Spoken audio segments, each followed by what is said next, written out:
Hello, pastors. Welcome to the webinar entitled Triage with Confidence. I'm going to go ahead and share the screen with you so that you can follow along with me. So bear with me while I do this. Hopefully this works out.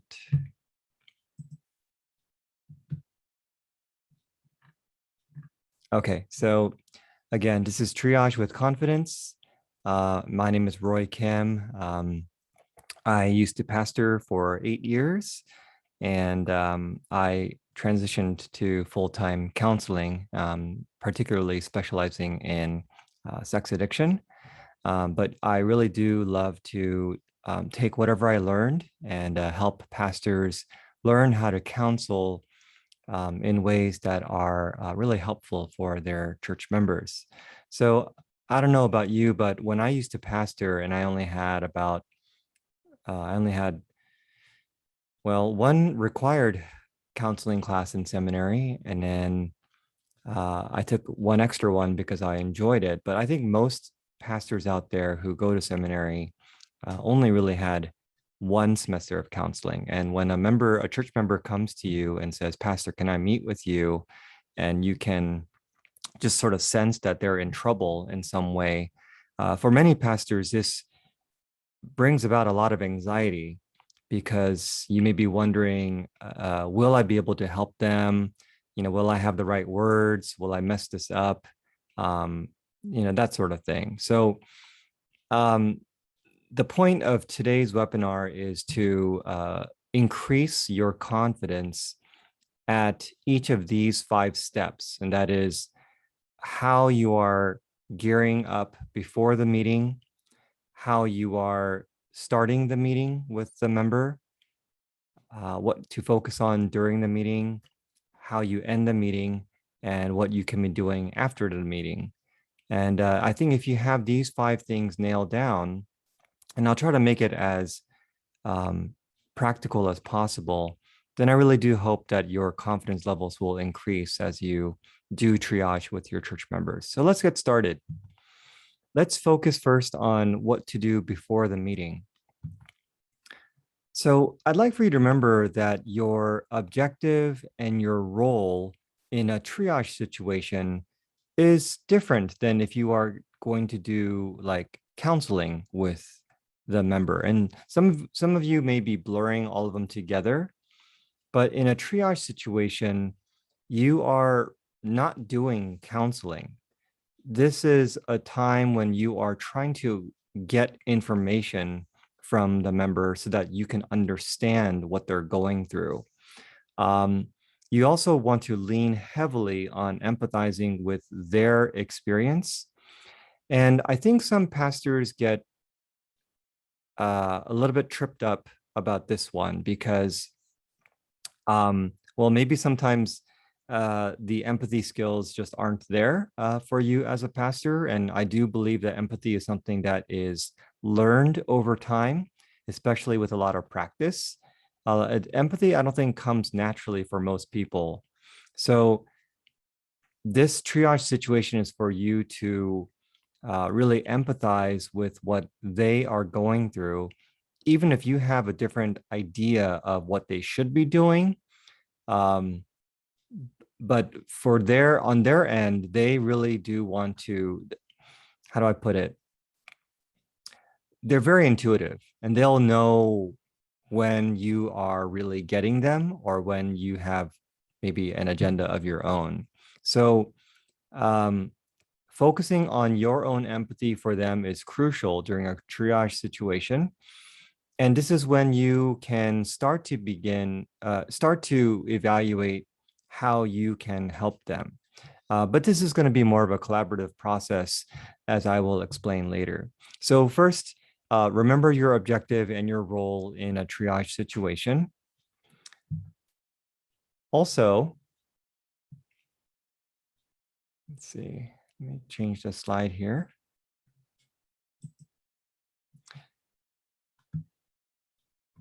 Review your mandated reporting and your confidentiality policies. And you may remember some of this from seminary, but it is crucial that you review these things, um, the mandated policies may be different from state to state.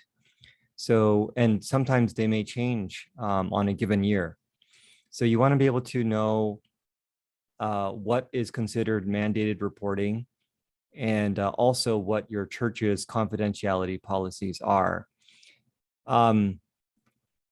These, once these are clear in your head, you can then start to formulate how you're going to share these policies with the church member at the very beginning of the meeting, which I'll go into in a little bit. Okay, so do understand what your mandated reporting duties are and what your church's confidentiality policies are. Okay. Next, establish some boundaries. I'll start with the time boundaries first. It's helpful if you know what time you're going to start this meeting and what time you're going to end this meeting, rather than having this be a long, open-ended thing where you are maybe glancing at the clock and saying, when will this be over? And they may feel that you are cutting short the time because you don't want to listen to them anymore. But in the very beginning, if you establish, hey, Bob, I know that you want to meet with me. I do have some time tomorrow, but the window is between 10 a.m. and 10:45 a.m. Would that be okay with you? And once they say okay, then you already have this established time within to do this triage work. And then if it runs past that, or if you think that you'll need more time after 10:45, then you can maybe set up another time to resume the conversation or something like that. But I'll get into that in a little bit. But first, have some boundaries as far as how long this meeting is going to last. And, you know, this is also helpful for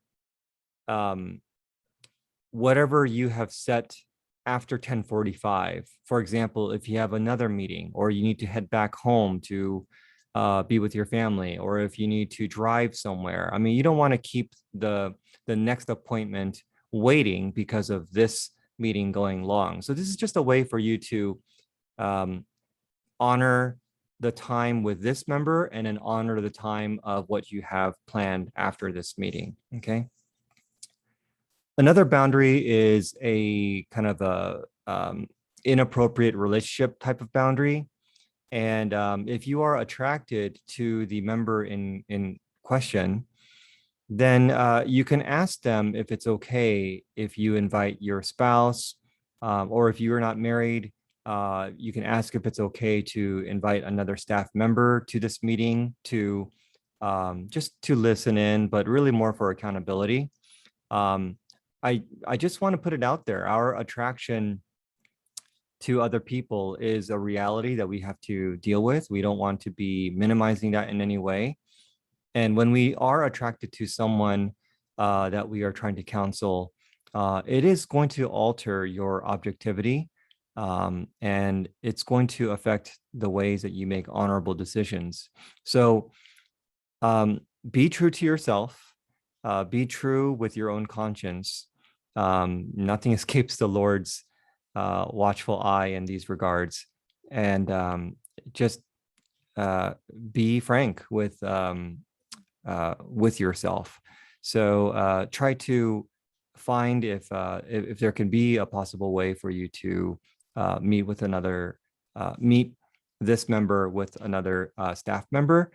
And sometimes this isn't helpful, not just during a time when you are attracted to someone, but just in general. It might be nice to have two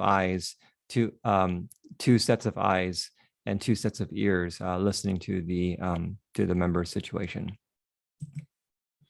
And then preparing yourself spiritually is another thing to focus on before the meeting. Some of the ways that you could be praying are, thank you, God, that your love is for me, that your love for me remains, even if I bomb this triage counseling meeting. In essence, this is just reminding yourself that the gospel is not only for your member, but the gospel is for you as a pastor too.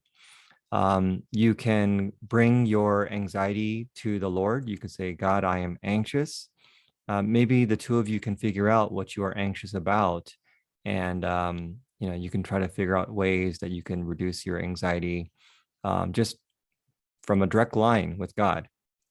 Also, we are prone to judging. I know that I was, still am. And, so we may need the Lord's help to protect us from judging this member that, we may be having somewhat of a condescending attitude. Like, I cannot believe like they are thinking along these lines. But it would really help if you prepare yourself spiritually in this regard and ask God to really help you feel what this member is feeling. Again, this is the whole empathy piece. God, destroy my assumptions, destroy my expectations. This person has been a faithful member of our church for 20 years. Throw your expectations out the door because we are all human beings and anything can happen to anyone. And so rather than letting me go into this meeting with a certain type of expectation, rather, God, help me embrace wherever this person is in their walk with you, because their walk with you is not my walk with you. We are all at a different pace in life. And so let me just meet them where they are at and honor that. And God, liberate me to say, I don't know when I don't know. And what this does is sometimes this really allows us to spotlight and enlist the help of another member of the body of Christ. And so in essence, when we don't know something, but another member of the body does know, and they're able to help, then the body of Christ gets glory, not you as the pastor. So these are all some good ways for you to be preparing yourself spiritually. Okay. Let's go to starting the meeting. So now that you have reviewed your limits of confidentiality and your mandated reporting policies for your state, I would really recommend that before the member shares anything with you, that you tell them what your limits of confidentiality are. And you can also tell them what is something that you would be required to report if the member shares that information with you. You have to tell them that, if you give me some sort of reasonable suspicion that child abuse is occurring, then I must report this to CPS within X amount of hours. You must tell them before they say anything to you that once that information is out there, I cannot negotiate that, or you cannot negotiate that with me. So speak to me at your own risk, right? Because I will not break the law and keep your information secret. So once you share with them what your policies are, then ask them, do you understand what I'm saying? Do you understand that these are the policies? And so once you share these things, that's that. And if they say yes, then you say, okay, please proceed in telling me what you are going through. Okay. Also, you can tell them, just to make sure, it's 10 o'clock right now, and we determined yesterday that we'd be meeting until 10:45. Is that still okay with you today? And they say, yes, I'm okay at ending at 10:45 today. Like, okay, good. So let's proceed. Really focus on safety. So let's say the person says, I've been having suicidal thoughts. Or let's say that, there is an imminent danger going on in your household.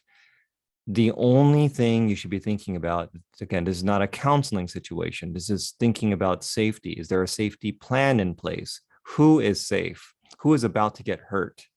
And you may need to think that, if this meeting was supposed to end at 10:45, but now this is like a kind of a life and death sort of situation. Well, you better cancel whatever is after 10:45 and say, okay, I need to really pay attention to what's going on here.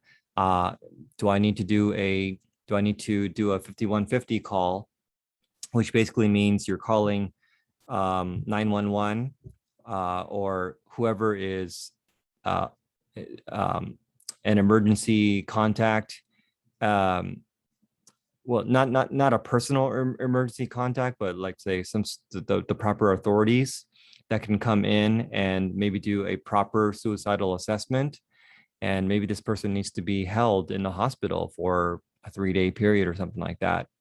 So um, have those numbers on hand, and if all else fails, you can call 911. But if this you want to be assessing whether this particular triage situation calls for this level of safety protocol. And if they are saying that this is not a life and death situation, but rather they just really want help with something else, I really suggest that you approach this meeting with an open mind and a curious mind. Again, this is not about problem solving. This is about you trying to get information and trying to empathize with what they're going through. The problem solving may come later, whether it's you collaborating with them, whether it's them working through this with a therapist, whether it's some other means. But for this meeting, just go into it with an open and curious mind. Okay. All right. So that is, we've summed up how to be preparing for the meeting and then what to be saying at the start of the meeting. Now, during the meeting, here are a few things for you to be considering. Ask them a lot of questions. And as you are asking the questions, take notes so that you can kind of keep track of what they're saying. Some of you may like to do diagrams. Some of you may like to, write lists and things like that. So, or just kind of jotting down certain phrases that they're using that may be confusing for you, but jot those things down if possible. And as you are asking questions about the what, also be asking questions about how the situation that they are going through is impacting them, right? So here are some example questions.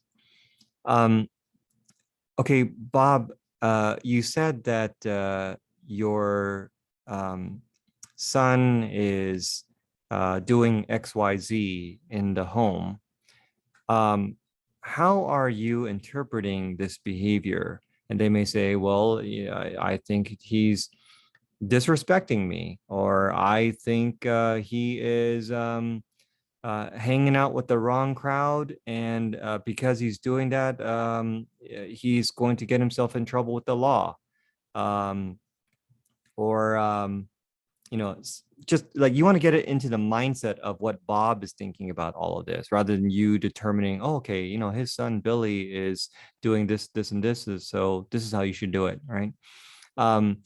You're more concerned about how Bob is interpreting things, and you're more trying to dig into what his experience of it is. So, he may be talking about his son, he may be talking about his spouse, he may be talking about his boss, and get into some of the emotional vocabulary. How are you feeling about this? If he says bad, well, bad's it's a start, but you want to be able to get some more specific emotions, such as anxious, right?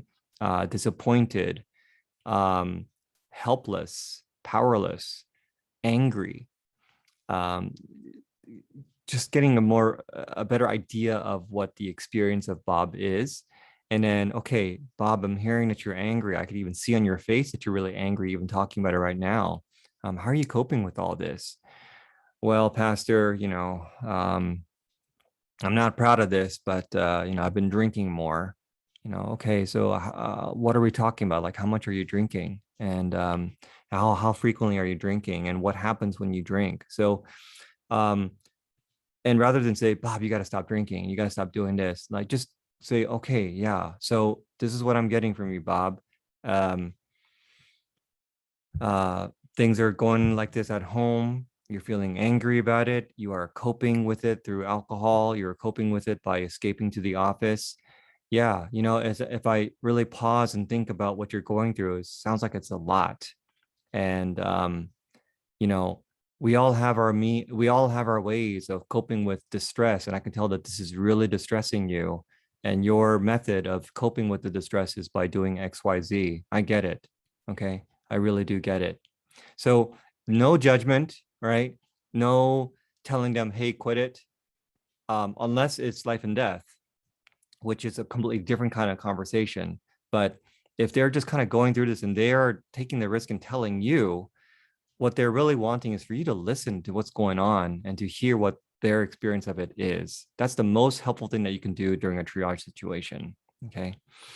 Um, like I said, don't give advice. Unless they say, Pastor, what do you think I should do? And even then, I would say, pump the brakes on giving them advice so quickly before you really understand and build up that alliance between the two of you.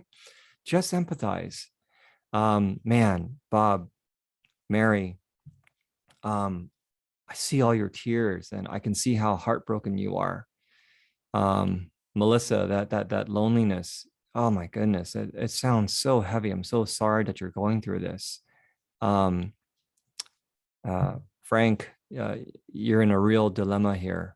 I can see that, in your situation, if you go to the left, there's a dead end. If you go to the right, there's a dead end. Any which way that you can think of feels like a real dead end for you. I'm so sorry that you're going through this. How difficult is that, right? You're really empathizing hard with them. Um, Pastors, even if they are saying things that sound like a non-Christian, sound like they are, angry with God.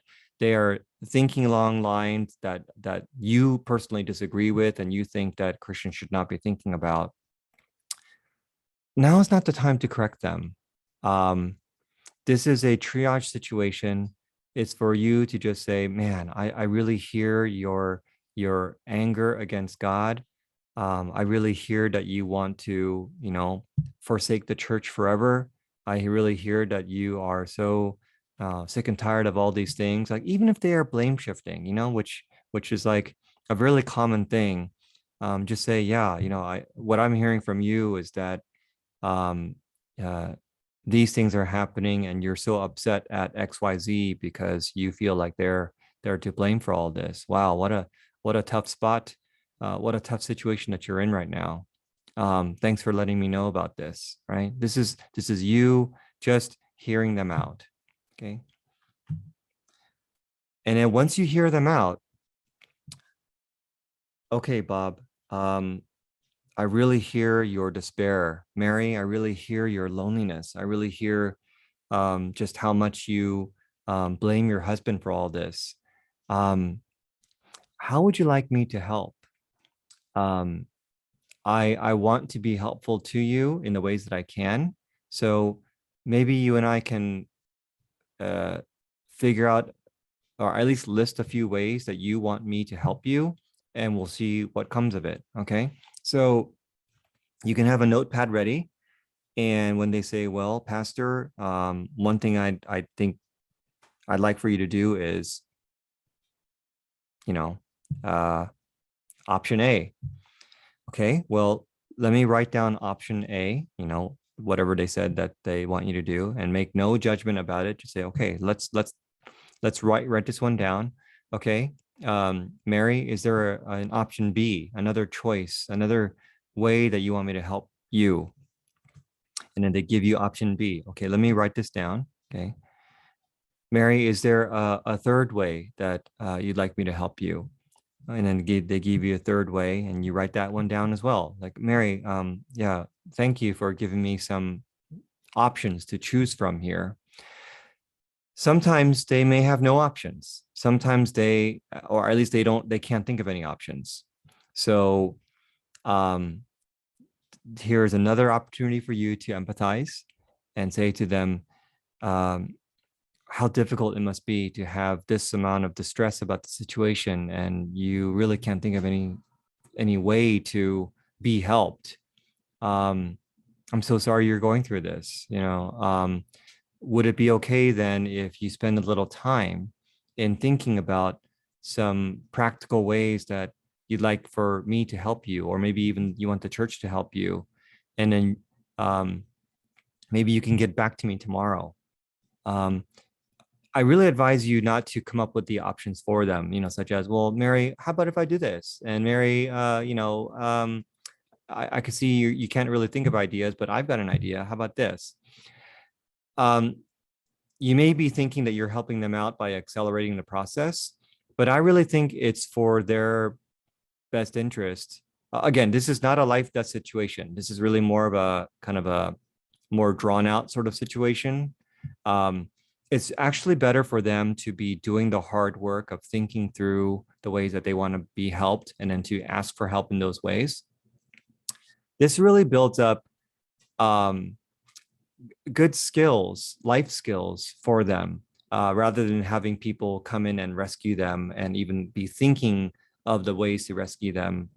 This might be their life pattern, but you as a frontline person could really be helping them to think about um, ways that they can at least conceptualize how they want to be helped. Okay. And then as you are talking with them, and this is like a 45-minute meeting or an hour meeting, and you got about 15 minutes left, say, okay, Bob, we have about 15 minutes left here. And if they are, if they have given you some ideas, you can start to wrap up. You can ask them how they're feeling. You can ask, a couple of other questions that are not like heavy duty questions, because again, you only have 15 minutes left. And or if they have just been talking, and you don't really get a sense of how they want you to help them, you can say, as we wind down to the end of our meeting, maybe we can revisit this. Maybe we can schedule another time, and you both look at your calendars and see, by this date, you will have a couple of options, ways that you want me to help you. And then you can put that into the calendar and say, this is, today's meeting is accomplished, and it was a good start, and then we'll resume this next time. Okay.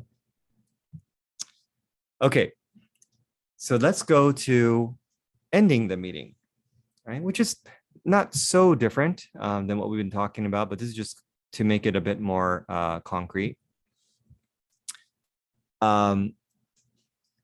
Similar to how we ended the last portion, you just ask them permission to spend some time reviewing these options. And then you have established a time to meet with them again. And when you will, especially if they have given you some options to think about, you can say, I'm going to go over these either by myself or with the person you allowed me to speak to. And I'm going to see which one of these things that I can actually do for you, and which one of these things maybe I may need to outsource for you. Okay. But again, I think because they are asking for help in these specific ways, you are honoring them by taking the time to think about which of these options that you can do personally, and maybe something that someone else can do. You can ask them permission for you to share this information with someone else on your pastoral staff, on your elder board. You can say, hey, would it be okay if I consult with this person that I know who knows a lot about these types of things, much more than I do? would it be okay if I share this with them? And if they say, um, yeah, it's okay, but just don't reveal, who I am. And you're like, okay, got it. I'll make it very anonymous, but uh, hopefully with two heads being better than one, we'll have some good wisdom for you. Okay. Now, you can ask them if they want prayer. I know that when I was a pastor, I would usually end these meetings by say, hey Bob, let's pray. But what I realize is that some of these people are taking a big risk in telling you that they are either angry with God, or they feel God let them down, or they're like jaded by God, that kind of thing.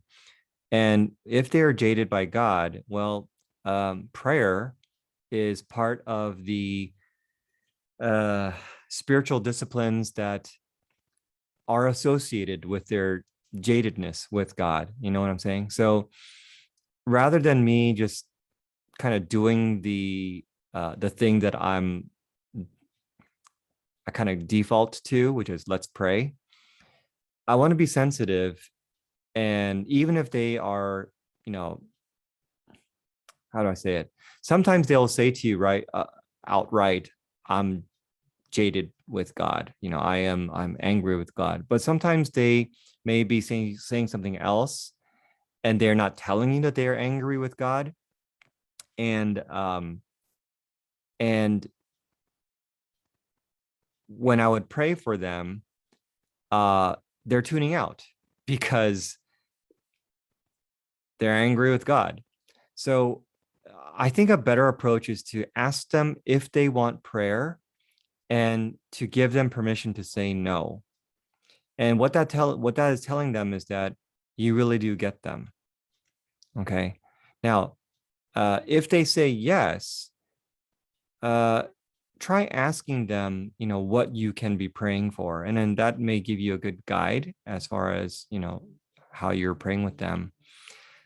And I really do urge you to avoid prayers like these, because these are basically like you giving advice under the guise of a prayer. So, Lord, help Bob know that you turn mourning into dancing. God, help Barbara know that you hate divorce and that she should stay committed to her husband no matter how hard it gets. Jesus, help Billy be anxious for nothing, but in every situation by prayer and petition. With thanksgiving, present his request to you.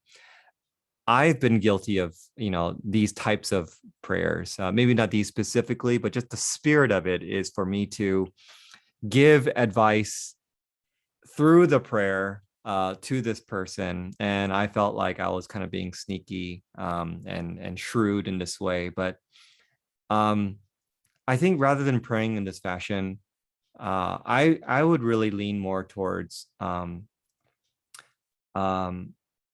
asking for God's mercy, um, asking for God's help, and maybe even just uh, yeah, keeping it really brief, just giving thanks for this time, and let God's will be done in a way that can really be experienced by everyone involved. So something really more general than that, than going into the quasi advice giving during this prayer time. And finally, after the meeting,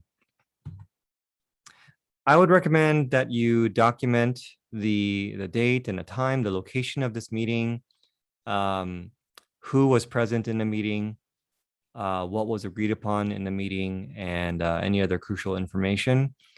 This is for your memory. This is for accountability.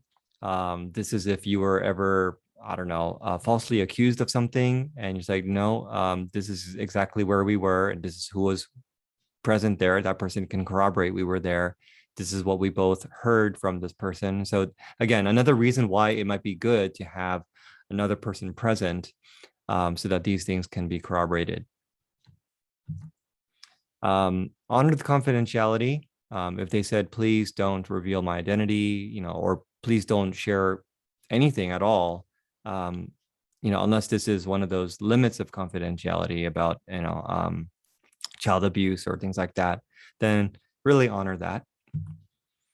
Also, um, take some time to think about the options and think about, okay, what are the things that I can do, and what are the things that may need extra help beyond what I can provide. And if you are outsourcing, if the person's saying, I think I really need weekly counseling from you, Pastor, and you're like, oh man, I'm not really sure I can provide that, and I think most pastors cannot, and so that's why you may be thinking about uh, you have like a short list of therapists who may have some availability and who know how to help in this matter. And you can keep track of who you recommended to this person. And if they start doing some work together, you can kind of keep track of that by asking the member, not necessarily the therapist, but asking the member, how are things going with that therapist? Okay. And the reason why, you're not asking the therapist how it's going is because that would be a breach of their confidentiality with one another. And the therapist isn't going to give you that information unless the member signs a release form. Okay. And then you can contact the member on the agreed upon date that you stated, hey, I'll get back to you on, in 2 days. And then you can state to them, I looked at the options that you gave to me, and I can do option A, but I personally can't do option B and C. But I do know some people who may be able to do option B and C. Would you be open to these people helping you in that way? Okay. And if they say yes, jot those things down, document that this is what was agreed upon. And this is really just good for accountability and just keeping your record straight. Okay. Okay. The last thing I'll share with you is I have formed um, I call it a pastoral counseling guild. I remember that when I was pastoring, I felt so under-equipped to help the different things that people were coming to me for. I mean, people were coming to me for things such as like bipolar disorder. People were coming to me for ADHD things. People were coming to me for premarital. And I just, I didn't know how to help them other than just wing it. And so if you are a pastor who also feels like, I don't really know how to handle these things, and you want some ongoing counseling support, in my guild, I'm setting up regular Q&A sessions where you as the pastors and myself and some specialists that I will invite, we can all get together on Zoom, and you can ask questions to marriage counselors, to premarital counselors. You can ask questions to those who deal with eating disorders. You can deal with those who deal with family therapy, intergenerational things where, the parents are immigrants and and you have in-law issues, or grandparenting issues, right? How do I have a conversation with my mother who wants to, do such and such for my grandkids, but my wife and I don't agree upon that, right? So regular Q&A sessions for your support, and also some training that I like to do for pastors who want to learn about certain strategic questions to ask during counseling sessions, and especially how to increase your own empathy for the members, because you may feel like you are a robot, you may feel like you're just a mean person, but you're not. You have such potential within you to be the most empathetic pastoral counselor imaginable. So I want to be able to give you some training in those regards. And I'm also creating a referral list of therapists, psychologists who can do assessments, psychiatrists who can prescribe medications.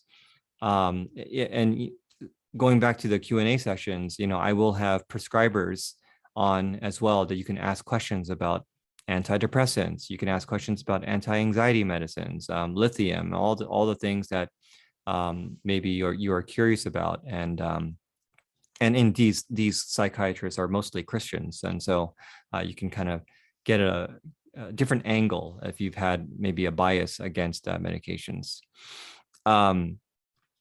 And so going back to the referral list, if you feel that maybe doing a blind search on psychology today doesn't give you a whole lot of confidence about who you can refer to your members, I've been, over the past several years, been meeting and talking to therapists and getting to know their specialties and building a relationship with them. And I've created a spreadsheet that has all their contact information and what they specialize in and all that kind of stuff. So this is going to be limited only to those within the counseling guild. So if you feel like these resources could be helpful for you as you continue to learn how to sharpen your counseling skills and your support for your members, then you can head over to pastoralcounselingguild.com and check out the website and read through it and see whether this is something that you'd like to be a part of. And the annual subscription rate is going to change probably towards, it'll probably be valid for the end of this calendar year, but it'll most likely change at the start of the new year. So you have some time to think about, talking to your elder board and seeing whether they want to use this as part of the church budget to help you get your counseling support. Okay. Well, I'm so glad that that you can join me on today's webinar, and I hope that this was helpful for you. And I look forward to partnering with you and helping you develop all those great counseling skills that I know that you have. All right, take care.